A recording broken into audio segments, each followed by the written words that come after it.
তোমরা যাদের সাথে অনির্দিষ্টকালের সন্ধি স্থাপন করেছিলে আল্লাহ ও রসূলের পক্ষ হতে, সে সকল মুশরিকদের সাথে চুক্তি বাতিল করা হলো।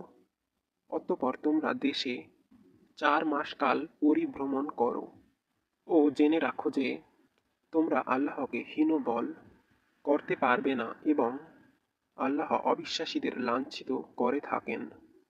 মহান হজ্জের দিনে আল্লাহ ও তার রসূলের পক্ষ হতে মানুষের প্রতি এ এক ঘোষণা যে আল্লাহর সাথে মুশরিকদের কোনো সম্পর্ক নেই এবং তার রসূলের সঙ্গেও নয়।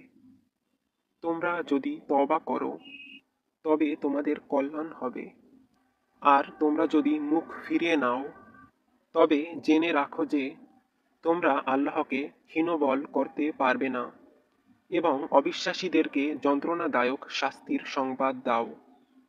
তবে মুশরিকদের মধ্যে যাদের সাথে তোমরা চুক্তিতে আবদ্ধ ও পরে যারা তোমাদের চুক্তি রক্ষায় কোনো ত্রুটি করেনি এবং তোমাদের বিরুদ্ধে কাউকেও সাহায্য করেনি, তাদের সাথে নির্দিষ্ট মেয়াদ পর্যন্ত চুক্তি পালন করবে।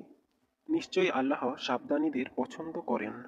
অতঃপর নিষিদ্ধ মাস অতিবাহিত হলে মুশরিকদের যেখানে পাবে বধ করবে, তাদের বন্দী করবে, অবরোধ করবে এবং প্রত্যেক ঘাঁটিতে ওদের জন্য ওত পেতে থাকবে। কিন্তু যদি তারা তওবা করে, নামাজ কায়েম করে ও যাকাত দেয় তবে তাদের পথ ছেড়ে দেবে। নিশ্চয়ই আল্লাহ ক্ষমাশীল পরম দয়ালু। আর মুশরিকদের মধ্যে কেউ তোমার কাছে আশ্রয় প্রার্থনা করলে তুমি তাকে আশ্রয় দিবে, যাতে সে আল্লাহর বাণী শুনতে পায়। অতঃপর তাকে নিরাপদ স্থানে পৌঁছে দিবে, কারণ তারা অজ্ঞ লোক। আল্লাহ ও তার রসূলের নিকট মুশরিকদের চুক্তি কি করে বলবৎ থাকবে। তবে যাদের সাথে মসজিদুল হারামের সন্নিকটে তোমরা পারস্পরিক চুক্তিতে আবদ্ধ হয়েছিলে, যতদিন তারা তোমাদের চুক্তিতে স্থির থাকবে তোমরাও তাদের চুক্তিতে স্থির থাকবে। নিশ্চয়ই আল্লাহ সাবধানীদের পছন্দ করেন। কেমন করে থাকবে? তারা যদি তোমাদের উপর জয়ী হয় তবে তারা তোমাদেরকে আত্মীয়তার ও অঙ্গীকারের কোনো মর্যাদা দেবে না। তারা মুখে তোমাদেরকে সন্তুষ্ট রাখে, কিন্তু তাদের হৃদয়ে তা অস্বীকার করে।